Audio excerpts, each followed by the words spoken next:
आज की इस वर्चुअल बैठक के बाद जो एक नया और संकट खड़ा हो गया, कितना मजबूत आप पा रहे हैं?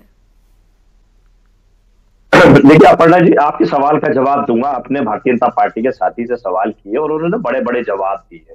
बड़ी बड़ी बातें करना भारतीय जनता पार्टी का स्वभाव है, तो वो भी बड़ी बड़ी बातें करेंगे और बड़े बड़े दावे करेंगे। जैसा बार बार हो रहा है इंडी गठबंधन, और इंडी अगर गठबंधन है तो एनडी गठबंधन का नाम लिया जाएगा। हमारी लड़ाई क्या है सर? केंद्र में सरकार एनडी गठबंधन की है कि भाजपा की है, ये स्पष्ट करते भारतीय जनता पार्टी।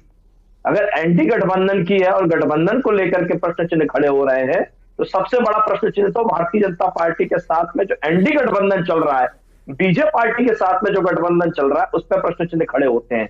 इनके जितने सहयोगी दल हैं इनको छोड़ चुके हैं, इनके साथ कोई रहना नहीं चाहता, जबरदस्ती ये बंधन बांध रहे हैं। जैसे कि इनके राष्ट्रीय अध्यक्ष कह रहे थे कि रस्म अदायगी हो रही है, रस्म अदायगी नहीं हो रही, जबरदस्ती रक्षाबंधन, रक्षा सूत्र बांधे जा रहे हैं, मामा भांजे का रिश्ता बनाया जा रहा है। मध्य प्रदेश में अरे साहब, आपके नेता, अरे साहब बोलने तो दीजिए, अपर्णा जी इनको रोक दीजिए, बेचारे आप भूल गए, बड़ी बातें करके थके ही नहीं सिसोदिया जी, सिसोदिया अपर्णा जी इनको अपने समय में बोलने का मौका दीजिए। याद दिलाना चाह रहा हूं, सिसोदिया जी बोलने दीजिए, बोलने दीजिए, आपको भी मौका मिलेगा, बोलने दीजिए हैं और या मर्यादित रहते हैं तो ये बड़ी बड़ी बातें करते हैं और गठबंधन को रहते हुए ये बात करते हैं कि गठबंधन नहीं हो रहा है।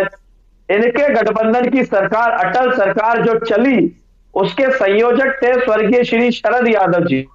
आज उनकी पुण्यतिथि या जयंती पे भारतीय जनता पार्टी का कोई भी नेता शामिल नहीं होना चाहता।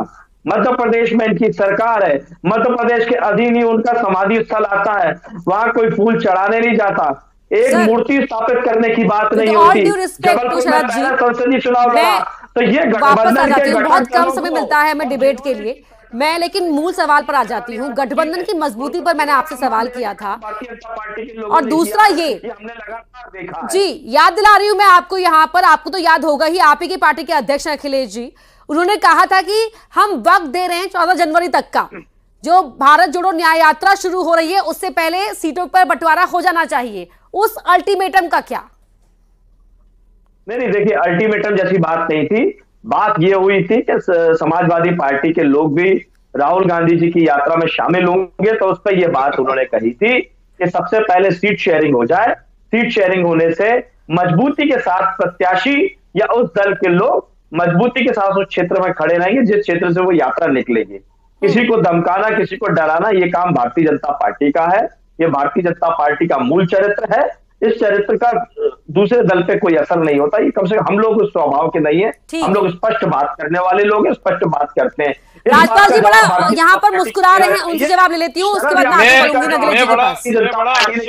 वो क्यों किया है? भारतीय समाज एकत्र हो चुका है, समाज षड्यंत्र में आगे टूटने वाला नहीं है। आपसे जानकारी यश जी कुछ कहना चाह रहे हैं? जी यश जी, मैंने राजपाल जी से जानकारी चाहिए थी। जो एनडी गठबंधन बना था उसके मुख्य संयोजक शरद यादव जी को अपमानित करने का काम किसने किया? आज उनकी पुण्यतिथि पे भारतीय जनता पार्टी का कोई नेता क्यों नहीं गया?